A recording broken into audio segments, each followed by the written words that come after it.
Ladies and gentlemen, seekers and wanderers, there comes a time when one no longer asks, "What must I do?" but rather, "Who am I becoming?" This question, ancient and primal, echoes not from the lips, but from the depths, from that sacred cavern within us where the unseen self resides. Today, I invite you to journey with me through the terrain of becoming, not as a destination, but as a transformation. There is a moment quiet, subtle, sometimes disguised as crisis, when the scaffolding of our outer life begins to tremble. It may come as restlessness, sorrow, or a vague sense that the roles we play no longer fit. The laughter feels rehearsed, the success rings hollow. In these moments, the ego, the face we have constructed for the world, begins to crack, not out of failure, but necessity. It is not punishment, it is a summons. We are called inward not by choice, but by something older than choice, a deep psychic imperative. Life itself, if it is to be lived fully, demands that we turn our gaze from the surface and descend into the unseen regions of the soul. This descent is not a fall, but a return to what has been buried, denied, forgotten. It is the call of the self to itself, but make no mistake, this descent is not romantic. It is not a poetic adventure. It is a confrontation with everything we've exiled, the unloved parts of ourselves, the memories we've sealed away, the desires we were taught to shame. It is the encounter with the shadow not as a monster, but as the part of us that holds the key to our fullness. To descend is to suffer the dismantling of false certainties. It is to lose the comfort of explanations, to find that the maps we were given no longer match the terrain. And yet, within this disorientation, a new clarity begins to form. In the dark, our eyes adjust, and we begin to see with a different vision, an inner vision. We begin to hear the quiet voice that was drowned out by the noise of our personas. Most resist this journey. We are trained to avoid pain, to seek distraction, to medicate our discontent with busyness or pleasure. But those who are brave enough or broken enough to answer the call find something that those on the surface never will. They find depth. They find a center that is not borrowed but born. They begin to meet themselves not as an idea, but as a mystery unfolding. And so, the descent is not a detour from life, it is the beginning of real life. It is the threshold between existing and becoming. To go down is, paradoxically, to rise in a truer way. For only by facing the darkness within can we hope to emerge with light that is not borrowed, but kindled from the depths of our own soul. We are born into a world that teaches us to divide, to separate light from dark, good from evil, strength from tenderness. We are told, often implicitly, that some parts of ourselves are acceptable while others are to be hidden, corrected, even exiled. And so we grow up learning to identify with only one side of the coin. We become the achiever, the pleaser, the rational one, the helper, whatever mask gains approval and protects us from rejection. But within, something stirs, something resists. The denied part of us does not die, it waits. The soul, unlike society, does not seek to simplify. It does not strive to be clean or orderly. It seeks to complete itself. And to do so, it requires that we face what we have turned away from. It demands that we hold within us both the hero and the coward, the angel and the beast, the thinker and the feeler. This is the great paradox of becoming, that we must open ourselves not to what we wish to be, but to all that we are. True transformation begins when we stop trying to choose sides within ourselves. When we stop asking, which part of me should win, and instead ask, how can I contain both? Life itself is not either slash, or it is always both slash and. Within every one of us lives the tension of opposites, love and fear, order and chaos, desire and restraint, will and surrender. To live fully is not to resolve this tension, but to carry it consciously. It is to become a vessel deep and strong enough to hold contradiction. This process is not comfortable. To embrace our opposites is to confront our hypocrisy, our inconsistency, our vulnerability. It is to admit that we are not always who we pretend to be, that the one who preaches patience may secretly burn with rage, that the caregiver may resent the burden, that the confident face may mask a child longing for approval. We discover that the traits we most despise in others are often the very shadows we refuse to see in ourselves. And yet, there is profound liberation in this confrontation. For as long as we deny our opposites, we are divided, and what is divided is weak. But when we bring these conflicting parts into dialogue, when we let the thinker speak to the feeler, when we allow the rebel to sit beside the rule follower, we begin to find a harmony deeper than agreement. We find an inner unity born not of sameness, but of integration. This is the work of wholeness, not to become perfect, but to become real, to become someone who no longer projects their darkness onto the world, but owns it. Someone who no longer needs others to carry their unlived life. Someone who can stand in their center and say, I am all of this, I am paradox, I am complexity, I am a soul, not a role. And as we make peace with the opposites within, we also become more compassionate toward others. We no longer demand that they be one thing or another. We stop labeling people as good or bad, right or wrong. We begin to see that every person is also wrestling with their own inner contradictions. We begin to love not only their light, but also their shadow and perhaps, most miraculously, our own. So let us not aspire to be pure. Let us aspire to be whole.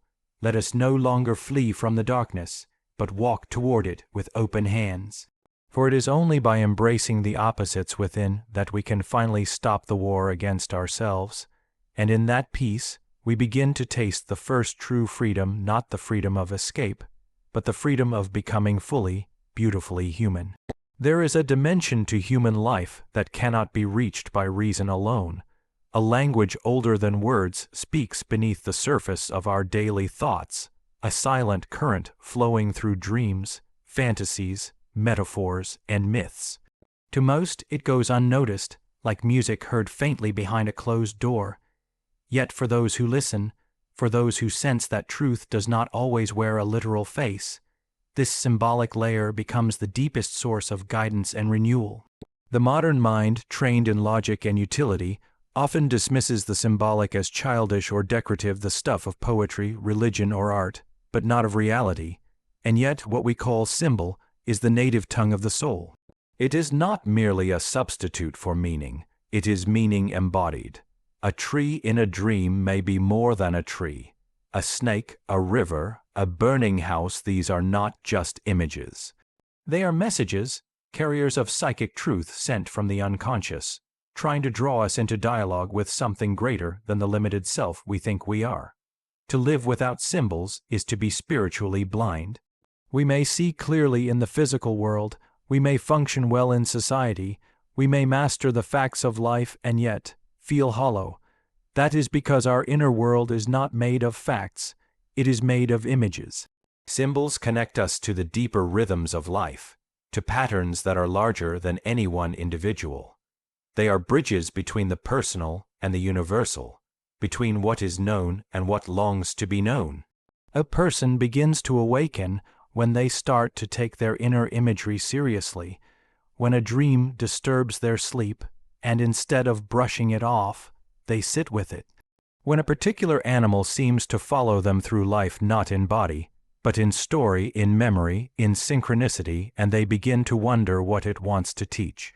When a phrase, a song, a pattern keeps returning, not by coincidence, but by insistence, and they stop and ask, what is this trying to show me? This is not superstition, it is not irrationality, it is imagination in service of truth. For symbols do not speak to our logic, they speak to our wholeness, they bypass the defenses of the ego and touch something deeper, something that already knows. That is why art can heal, why ritual can transform, why myth endures long after empires fall. The symbolic vision is not a departure from reality, it is a return to the fuller reality we have forgotten. When one begins to see symbolically, the world becomes animate again, nature becomes a mirror. Encounters become oracles. Even suffering begins to speak not to justify itself, but to reveal its deeper meaning. Pain becomes not just something to endure, but something to be understood. A dark period of life might no longer be seen as failure, but as a descent into the underworld, a necessary passage to retrieve lost treasure from the depths of the psyche. The symbolic life restores mystery, and with it, reverence. We realize that our lives are not just random sequences of events, but stories unfolding through archetypal patterns. We are not isolated beings wandering in chaos, we are protagonists in a deeper drama, one written not only by our will, but by something beyond it, a larger self, a deeper intelligence, a living mystery that calls us to become more than we are. But to live this way demands courage, for the symbolic world does not offer easy answers. It does not tell us what to do, but shows us what we need to see. It may confront us with our fears, our wounds, our longings. And yet, through these images, it also offers healing. For every symbol contains a paradox. It holds both the wound and the medicine, both the chaos and the order, both the question and the beginning of an answer. Those who see symbolically do not escape reality. They dive into it more fully. They become translators of the unseen, artists of their own inner life, builders of meaning in a world that often forgets how to speak in anything but noise. They are not dreamers in the dismissive sense, they are dreamers in the sacred sense. They are awake within the dream of life. And so, let us begin to listen again to that silent language. Let us notice what repeats, what returns, what stirs us without reason. Let us look at our lives not just with the eyes of flesh, but with the eyes of soul. For in symbols, we do not merely find decoration for life, we find its direction.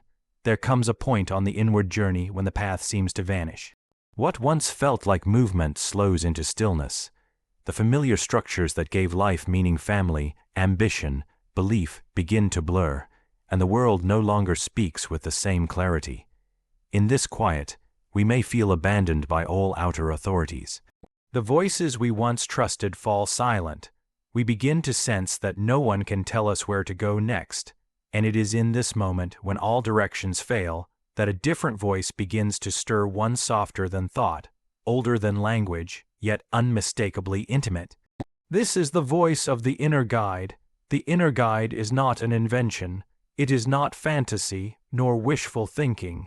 It is the presence within us that has always been there, waiting for our attention. It may appear first in dreams as a wise figure, an animal, a stranger on a path. It may appear in waking life as a sudden knowing, a gut instinct, a pull towards something unexplained. But no matter the form it takes, it is never loud, never forceful. It whispers, it invites, it waits to be recognized. Most people ignore this voice for years, even decades, because it does not speak the language of the outer world. It does not promise safety, success, or approval. Instead, it speaks of necessity, of what must be lived, what must be faced, what must be remembered. Its guidance is rarely convenient, but it is always honest.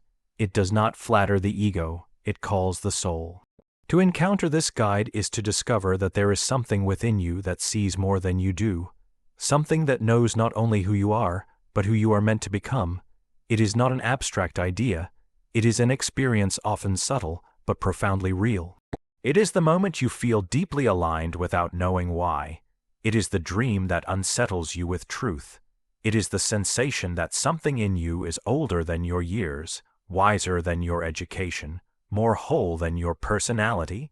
The guide within us is not singular. It shifts form depending on our needs. At one moment, it may come as a loving parent offering comfort, gentleness, a sense of being held. At another, it may come as a stern teacher challenging us, even confronting us, when we are hiding from our own growth. At times it may withdraw entirely, forcing us to grow stronger through struggle, but it never abandons us. It waits just beyond the surface for us to grow still enough to hear. To recognize the inner guide, one must develop a different kind of listening, not with the ears, but with the heart, with the body, with the imagination. One must be willing to trust feelings that do not yet have words. One must make space for solitude, for silence, for symbols. In this culture of noise and speed, this is a radical act. But for those who dare, the reward is great. They begin to live not just from impulse or expectation, but from a deeper alignment, a center that is not imposed from outside but emerges from within. The inner guide never imposes. It invites, it does not dictate, it collaborates. It may nudge us toward a path we fear, not to punish us, but because it knows that on the other side of that fear is something essential, a part of ourselves we must reclaim. Sometimes the guide takes us into loneliness, not because we are unworthy of connection, but because we have not yet connected with ourselves. Sometimes it leads us into grief, so we can finally shed what is no longer true. It never asks us to be someone else. It asks us to become who we are, underneath all that we've been told to be. And perhaps the greatest mystery of all is that this inner guide is not something separate from us. It is us, the deeper self we have forgotten.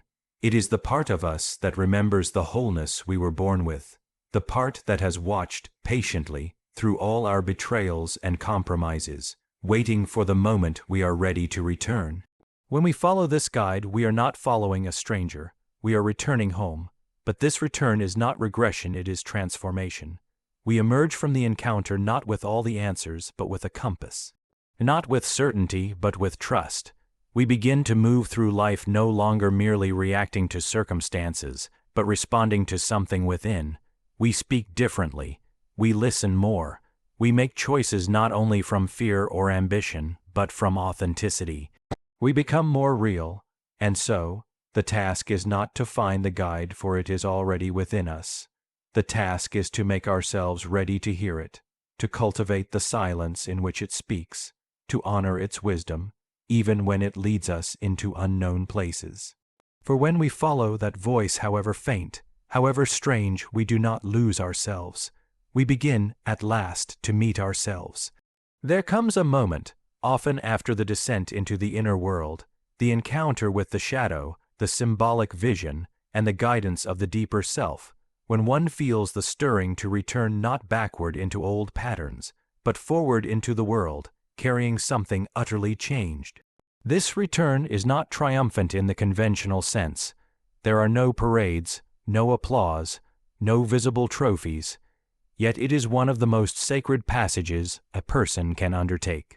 For to come back from the inner realms bearing truth, bearing essence, bearing something real, this is the offering the world needs most. The individual who returns is no longer who they were. The masks have fallen, or at least loosened. The illusions have been tested. The false gods have been named and released. What remains is not a perfect person, but a whole one, someone who has tasted their own depths and is no longer afraid to live from them. And yet, this wholeness is not meant to be hoarded. The treasure found in the depths is not merely for the one who found it. It is meant to be shared, to be offered, to be lived. The return does not mean rejoining the world as it is, blindly and passively. It means entering the world with new eyes, new sensitivities, and a sense of inner responsibility. The one who has descended, who has endured the chaos and seen the symbols, can no longer participate in the old games of denial and distraction. They become quiet revolutionaries not by shouting, but by living differently, by being present, by choosing truth over comfort, depth over surface, connection over performance, and yet this offering is not easy.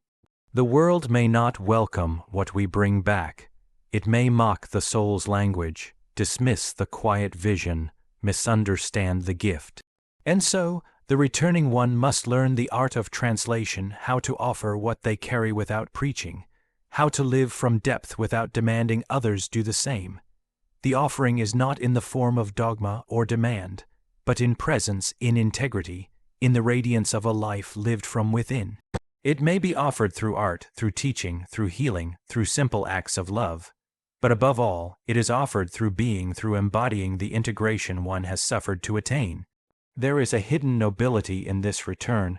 To live among others while carrying the weight of inner truth is no small task. It is easier to stay in the cave, the monastery, the mountain of isolation. But the deeper task is to come back into relationships, into work, into community, and to bring with us the clarity and humility that only the journey within can give.